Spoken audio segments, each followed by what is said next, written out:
G'day folks, Sean here from Air Photography. So Insta360 has just launched their brand new Go Ultra. This is their small wearable point of view and vlogging camera. When there's new products like this released, I like to create beginner's guides to help those who are brand new get up and running quickly. Now that can be especially important with a camera like the Go Ultra because it's quite a bit different than a traditional action camera. Although it can function like a traditional action camera, some of its capabilities and the way you mount it, and due to the removable camera module, it is quite a bit different. So in this video, we're going to go over all the basics to get you up, running, and filming, and everything you need to know about the new Go Ultra. Now before we get too far into things, I'm just going to go over quickly what comes inside the basic package. Now the first thing you're going to get obviously is the camera. That includes the camera module and the action pod, which we will take a closer look at here in a minute. We get this multifunctional clip. This can be used in a few different ways. Again, we'll take a look at that coming up. We get this neck lanyard. This allows you to easily mount it on your chest, giving you some really interesting point of view shots. A nice easy way to get those type of shots. And we're going to get a charging and data cable. Now the ecosystem when it comes to accessories for the Go series is quite large. They got some really good accessories. I'm going to make a full accessory guide for the Go Ultra coming up here in a week or so. Now throughout this video I might show you a couple things that you may want to consider right away. So we're going to take a quick look around the camera here. As mentioned, the whole unit together is like an action camera, but we do have a separate camera module. And it is removable by pressing the lock button there on the side of the camera. And as you can see, it pulls right out. It's held in there nice and securely with magnets and with clips. At the top of the camera, we have a shutter button. We use that to start recording or to take a photo. On the other side here, we have our power button there at the top. And below that, we have a customizable button that you can customize to do different things. On the bottom, we have some brackets for magnetic mounting, which again, we'll take a look at here coming up. On this side of the camera, again, which we've already seen, that's the unlocking button to remove the camera module. And right below that, we have a USB-C port. We use that to charge up the camera, but we can also use that for offloading content to a tablet, smartphone, or laptop. Now I'm going to take the camera module out again, and we'll take a closer look at it. This lens protector is removable, so if it ever gets damaged, you can buy replacements. But it also allows you to install things like ND filters. Pretty hard to see on camera, but this side of the camera module is actually a button. Just by pressing down right there, that's going to trigger various tasks. And again, we'll take a look at that coming up. On this side here, we have a memory card slot. And that's something new with the Go Ultra. In previous generations, it only had internal memory, but now we can add a memory card, which is actually a really nice upgrade. Now, before we get into using the camera, we're going to talk a little bit about mounting because there's different ways and different types of mounting options. As mentioned, it fully supports magnetic mounting, and these are additional purchases. They don't come with the kit, but I do highly recommend picking one up because it's going to really open up the ecosystem. This will allow you to attach it to things like handlebars, extension poles, and a lot of other accessories. And it is magnetic with clips, and it just attaches to the bottom there. That allows you to connect it to things like handles and other types of mounts. So that's great if you're going to use your camera for vlogging, or if you want to mount it on something like a handlebar of a bike. And not only will these magnetic mounts attach to the whole action pod, they'll actually attach to just the camera module as well. You can see if we take the camera module out, it has the same brackets there at the back. And it simply attaches so you can mount just the camera module if you so choose.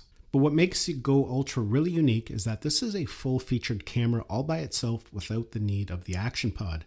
That means you can still record your 4K 60 video, take photos, and you can mount this in many different ways. First of all, it's magnetic, so you can just stick it to any surface that's magnetic. That'll allow you to grab a quick shot. Or if you want to get some chest-mounted point of view shots, you can use the included lanyard. You just wear this like a necklace around your neck. Usually this goes underneath your shirt, and then the camera just connects right over top. It's a nice strong magnetic connection, and you can mount it both vertically and horizontally, so that way you can capture horizontal or vertical footage. The neck strap is adjustable, and this pendant also twists, and that's going to change the angle of the camera. Maybe you want it pointing down more, or you want it more straight ahead. The other attachment it comes with is this magnetic mount, and this is multi-purpose. You can use it in a couple different ways. Of course, the camera just attaches to it like that. And essentially, this is a clip for a hat or a headband. You just put it over the bill of a cap or even the back of a hat. You can adjust the angle of it. And again, that's going to give you some really interesting point of view shots. So those are some basic ways of mounting the camera. And what's really interesting with the Go series is that you can actually use this camera and the action pod independently. If you've got this mounted on a chest mount or on your hat, you can still utilize the action pod and use it as a remote. And we're going to take a look at that when we get into the functionality of the camera. Now, one thing I do want to show you here, which is interesting, is that this is our touch screen at the back. This is how we change all our settings, and we can use it to line up our shots. But it also folds up. And the nice thing about that is if you have this mounted out in front of you because you're vlogging or you have it on a handlebar of a bike, you're still going to have a nice big preview of what you're filming. So now we're going to talk about memory and charging the unit up. Now we've already talked a little bit about it, but on the side of the camera module is the memory card slot. There's a little door there. You just have to kind of press down on it and pull up and it will open right up. Now for the most part, these cameras don't come with memory cards. It is something you will have to purchase separately. Now you may purchase a special kit that may include one, but if not, you just want to purchase a nice fast one. This is actually the Insta360 brand that I have here, and this is a 512 gigabyte card. Of course, you can go with smaller cards, something like a 128 or 256 is probably more than adequate. And to insert it, you're just going to have the graphic side facing the lens with the ridge side pointing down. And you're just going to slide it in, and then just use your fingernail to press it down in until it clicks.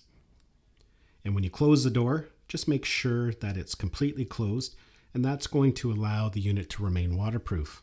The camera module itself is completely waterproof. You can take this in the water, but the action pod is not, just due to the open ports. Now this is splash proof, so if it gets splashed with some water, you'll be fine. And that makes it great for days at the beach or around a pool. But if you're going to be doing any filming underwater, you can only use just the camera module. Now, when you purchase the kit, it's going to come with a charging cable, but it's not going to come with a charging brick. Most devices you purchase these days don't. You do have to provide that on your own. I would highly recommend at least a 30 watt, but you can go higher. Myself, I usually use 65 watt chargers. This is a charger that I use quite a bit. This is by Anker. You can see we have USB-C ports on it and USB-A. This is a 65 watt charger. And to charge up your camera, you're just going to take the included cable. Now, in all reality, it doesn't have to be this specific cable. Any USB-C cable will work. You're just going to plug it into a USB-C port and then into the side of the camera. And then, of course, plug it into a wall. Now, I'll just show you what happens when you plug it into power. When it's charging, there's going to be a little red LED light here on the side. That's signifying that it's charging. And when it's fully charged, it will turn green. As you can see, mine's green. That's signifying that this camera is fully charged. Now, there's actually two different batteries in this camera. I'm going to pull the camera module out again here. There's a battery in the action pod, and the camera itself has its own battery.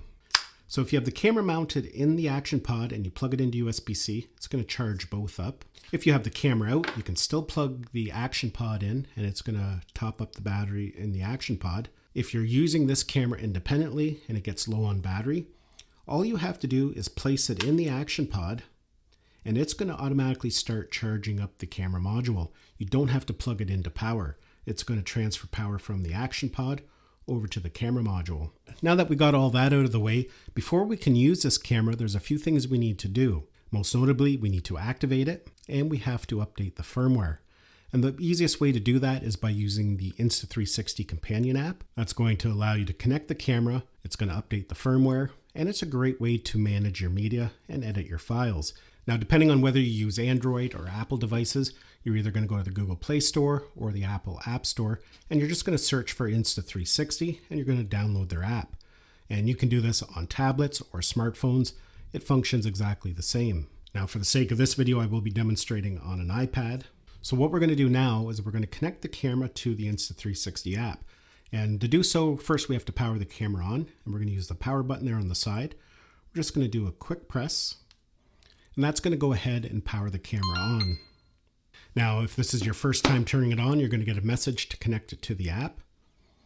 And to do so, once you've got the camera powered on, you're just going to launch your Insta360 app. Now, right away, it should start searching for a camera, and it should detect your Go Ultra and prompt you to connect. If it doesn't, all you have to do is tap on this camera icon, and you can see there it's now picked it up, and it's going to prompt me to connect. Now, as you can see there, right away, it's telling me that there's some firmware to update. Now, as a brand new camera, the first thing most likely it's going to do is ask you to activate the camera, and then it will prompt you to update the firmware. Once you've activated it, you just tap on Update Firmware, and it's going to go ahead and transfer the firmware over to the camera, and then go ahead and install it. It could take anywhere from 5 to 10 minutes, depending on the size of the firmware, but it will give you a notification once it has been completed. So we got a notification there that the app has been updated successfully. You can also see it's telling us to reconnect the device.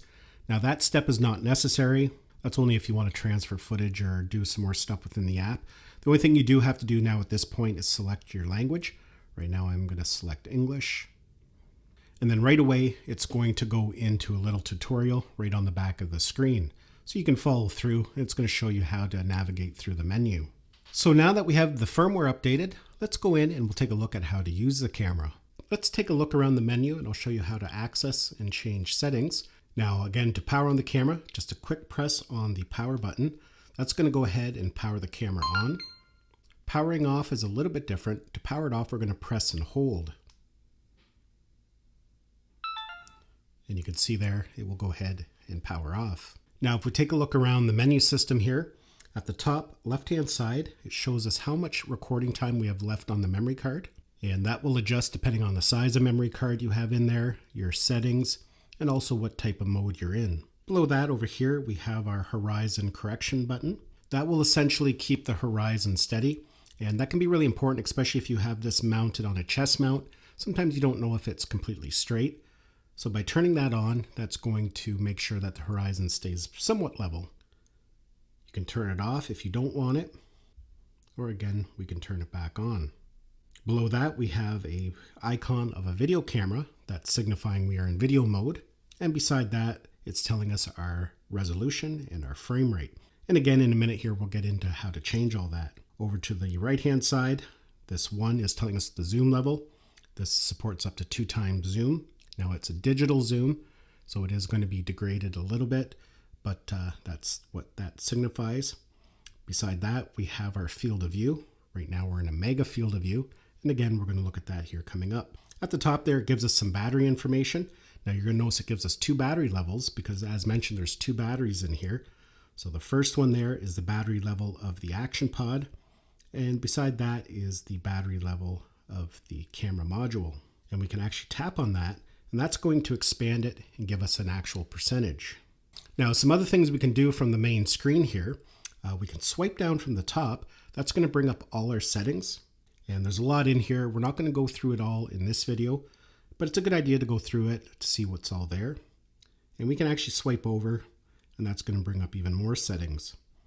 To get out of there, we're going to swipe from the bottom up, and that will close that down. If we swipe over from the right-hand side, that's going to bring up some more advanced features. And again, we're not really going to get into that in this video, but if you want to put it into manual mode so you can set your own settings, that's how you would do it.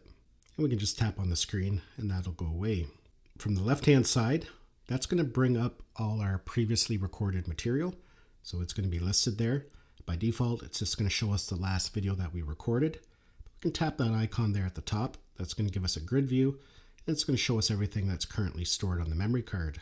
We can bring a video up. It's going to give us some basic information. We can play it. We can delete it. Again, to get out of that mode, we're just going to swipe over, and that'll bring us back to the main screen. Now, swiping up from the bottom is the first way we can change some of our settings. You'll notice when I swipe up from the bottom, that brings up this menu here. This is where we can set our resolution and our frame rate. And it gives us some other options there at the side, like active HDR. If you want to enable HDR, we can set our stabilization level, low, standard, or high. I would recommend leaving it in standard. It gives you a good amount of stabilization and still retains a nice wide field of view. Of course, it's something you can play around with to see what you like best, and you may want to set it different depending on the activity you're doing. We can set our aspect ratio. For the most part, you're going to be filming in 16:9, but it does give you a few options there depending on what you're doing. Now, we can also just tap on there on the resolution and frame rate, and it'll bring the exact same thing up. Now to change the filming mode, like from photo to video or time lapse, we can tap on that icon there of the camera. That's going to bring up the different modes that we can cycle through. And there's quite a few here. Now in this video, we're primarily going to focus on photos and videos, but there is a lot there you can choose from. Now the other way to change the filming mode is just by touching on the screen and dragging. You can see it brings up the same menu. And the third way to do it is just by using that quick button. By default, that's what it's set to. That'll just cycle through the different filming modes. You can see when I press it there, it's just going to cycle through. Now the last thing we can do on the main screen here is change our field of view. Right now you can see it says Mega. That means we're in Insta360's Mega field of view. We can tap on that and it gives us a few different options. That's going to adjust your field of view. It's going to increase how much the camera can capture. Now some fields of view introduce a lot of distortion just in order to achieve that wide field of view. So that's why primarily I use Mega. It gives you an extremely wide field of view, but there's minimal distortion. If you want even less distortion, you can put it on D-Warp. Again, that's going to give you a nice wide field of view, but very minimal distortion. Or you can shoot linear. Linear, again, is going to get rid of a lot of distortion. It's not going to have that kind of curved effect or fisheye effect, but it's going to be a lot narrower when it comes to the field of view. So it just really depends on what you're filming. Mega, I find, is just kind of a happy medium. Has minimal distortion, especially around the edges, but it still gives you a nice immersive field of view. The other things we can do there is do a 45-degree tilt angle limit. If you look at the back of my desk there, when I turn the camera, the horizon stays perfectly level. Now that only works up to 45 degrees. Once you turn the camera past that, you can see it will finally change. Just again, remember when you use that feature, the camera has to crop in a little bit in order to achieve that. So the field of view is going to be a little bit narrower. And of course, then we have 360 horizon lock. And with that, again, it's going to do the same thing, except you can turn the camera a complete 360 degrees and that horizon will stay perfectly locked. Again, it's going to be heavily cropped, so it's going to be a very narrow field of view. So it just really depends on what you're filming. And lastly here, before we move on, is the zoom level. Right now we're at a 1x zoom. We can tap on that. That's going to bring us to a 2x zoom. Tapping it again will also bring us back to 1. Now you can actually just double tap right on the screen. That'll do the exact same thing. You can see it zoomed us in there to 2x, and a double tap will take us back to 1x. Now I don't recommend using that too much because it is a digital zoom.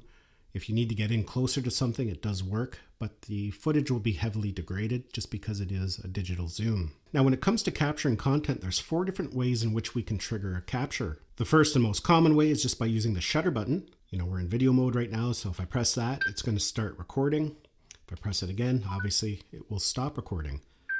And a couple things you can do while recording. You can see right now we are recording video. If you decide you don't want it because for whatever reason you want to cancel the recording, if we press and hold it while it's recording, you can see it went ahead and canceled the recording and automatically deleted it. It didn't save it to the memory card. So that saves you an extra step. Instead of having to stop recording, go into the memory card, delete it manually. The other thing we can do, I'm going to start recording here again, is we can pause recording. Say we're recording and we want to pause it because nothing interesting is happening at that particular moment. We can hit the pause button. So that recording is still going to be active, but it's not currently recording any footage. Once the action starts again, we can just tap that and it will continue recording. It'll be saved as one video to your memory card. So that's a really convenient feature. Now they also have a feature called quick capture. So I'm going to actually turn the camera off to demonstrate that. Quick capture allows you to capture something quickly, just like the name says. If you've got the camera powered off and something interesting is happening, instead of powering the camera on, waiting for it to boot up, and then hitting the record button there at the top, while it's powered off, if you just tap the record button at the top, it's going to fire the camera up and automatically start recording. When you're done, tap it again, and the camera is going to go ahead and power off. Now at this stage, you could tap the screen if you want to leave it powered on. But if not, you don't touch the screen and it will go ahead and turn off. So those are 2 different ways of capturing. Now the third way is by using our voice, and we have to enable that in the settings first. Swipe down to bring up our settings. We'll swipe over again.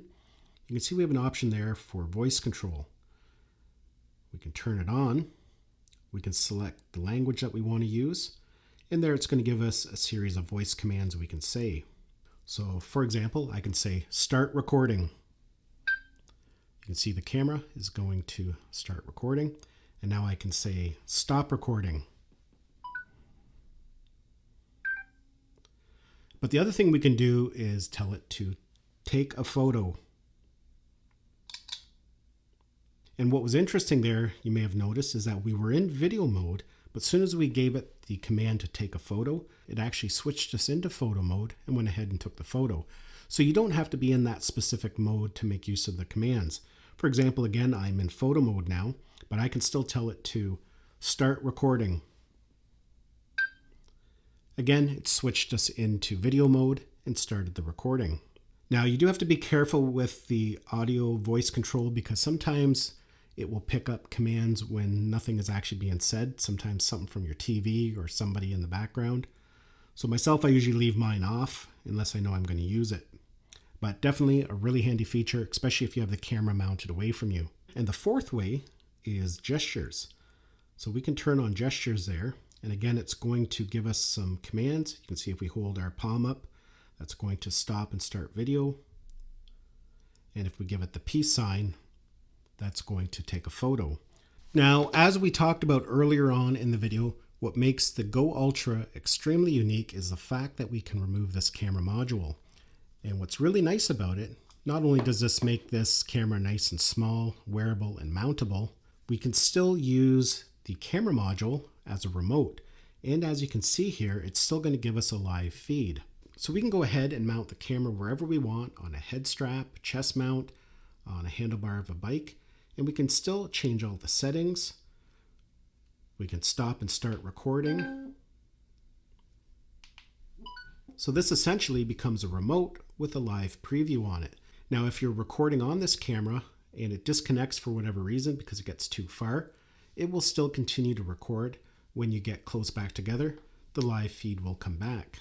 And the other interesting thing is when you have the camera disconnected from the action pod, we can still power both units on and off. For example, I'm going to press and hold the power button. As you can see, it went ahead and powered off the camera and the action pod. And vice versa, if we have the camera out and we power on the action pod, you can see it goes ahead and powers both units on. Now we can use this camera completely independently of the action pod. So I have this completely powered off right now, I'm not using it at all. But we can still go ahead and use the camera.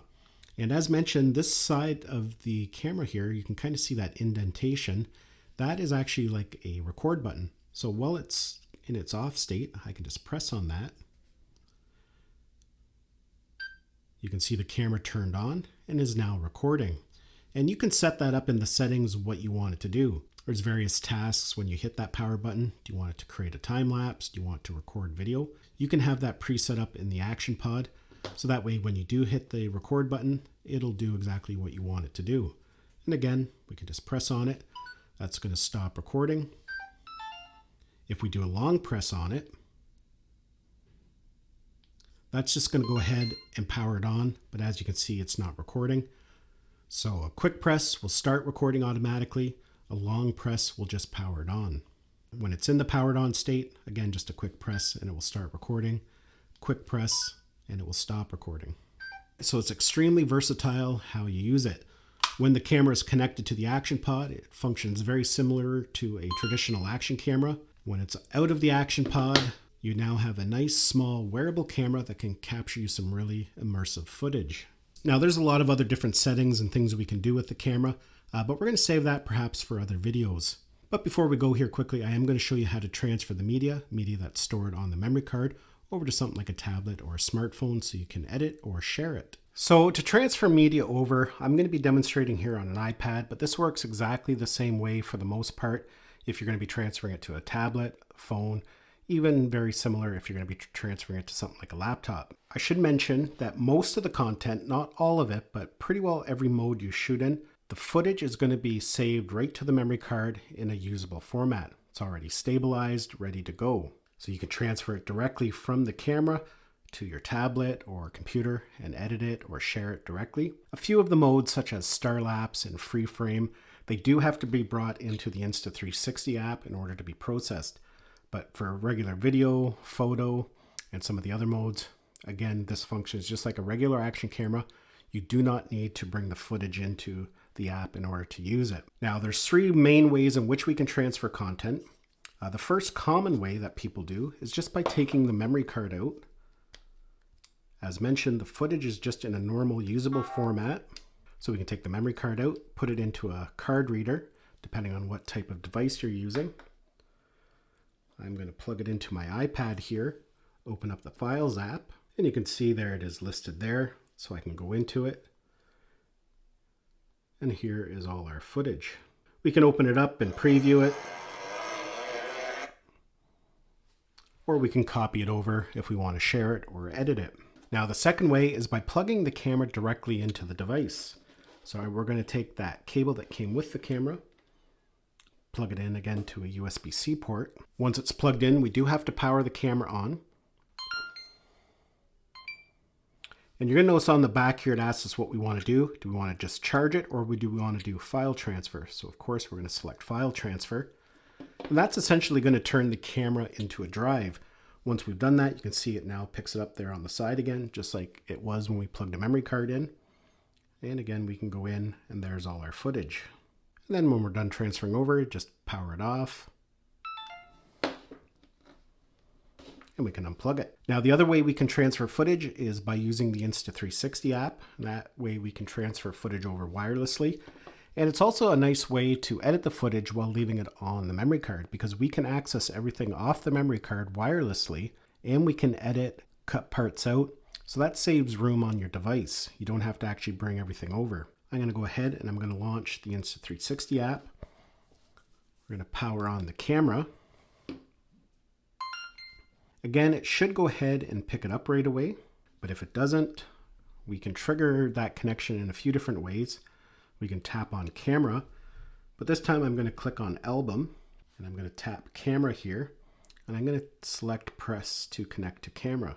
It's going to detect the Go Ultra, then it'll ask us to connect to Wi-Fi of the camera. And there we go. So now it's displaying all the footage that's currently on the memory card. Now I'm not going to get too much into the detail of using the app. I might make a separate video about that. But at the top here you can see it's saying Go Ultra, so we know we're reading the footage off the camera. If you've previously downloaded footage, if you tap that icon there, that's stuff that's been downloaded. Or you can go over to cloud if you have stuff stored in the cloud. But right now this is all content coming directly off the memory card. We haven't transferred anything over yet. But we can go in and preview it. We can swipe through. We can trim it, because maybe perhaps we just want a small section of that video brought over. This is like a 4-minute video, but maybe there's only 30 seconds that we want to use.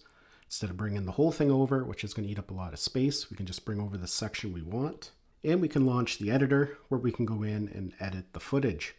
Again, we're doing this all right off the memory card. We haven't transferred anything over yet. So this is a nice feature, a nice way to edit your footage, trim it down before you bring it over, and that way you're not transferring a bunch of stuff that maybe perhaps you're not even going to use. Once you've edited it and done everything you want to do to it, you can just hit the export button there, and that's going to save it to the device's camera roll. Just one important thing to note there, by default, it's only going to transfer it at 1080 by 30 frames per second.